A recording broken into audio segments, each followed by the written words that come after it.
24 ऑक्टोबरचा आपल्याला रात्रीचा शतपावलीचा व्हिडिओ बनवतोय, पण आता चालणार नाही. मी फक्त थोड्याच वेळापुरतं माहिती सांगणार आहे.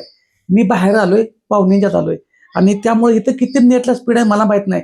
10 मिनिटाचा व्हिडिओ करायला मला काय कारण सांगायची नाहीत, परंतु जर अपलोड नाही झाला तर आजचा व्हिडिओ उद्या सकाळपर्यंत यायचा नाही. बरोबर आहे का? कारण परवा दिवशी पण असंच झालं. तर सांगण्याचं तात्पर्य काय आहे की तुम्ही 10 मिनिटाचं टायमिंग लावा, मोबाईलमध्ये लावा आणि शतपावले करा जेवण झालं असेल तर. आणि त्या शतपावलात फक्त एकच थॉट लक्षात ठेवा की आपल्याला वेट आणि पोट कमी करायचं असेल तर सातत्याने हालचाली पाहिजेत आणि त्याच्यामध्ये शक्य असेल तेवढं ब्रीद म्हणजे डीप श्वास, जास्तीत जास्त दीर्घ श्वास घ्या चालण्यात. तो प्रयोग करा आज मस्तपैकी. श्वास दीर्घ घेतल्यामुळे काही त्रास होणार नाही. बीपी शुगर ज्यांना जे आहे त्यांना सुद्धा.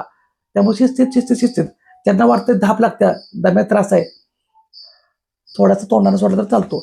अजून थोड्याच वेळात उद्याचा वेट लॉस डाएट प्लॅन सांगतो. 15-20 मिनिटात तुम्हाला व्हिडिओ तो पण मिळून जाईल.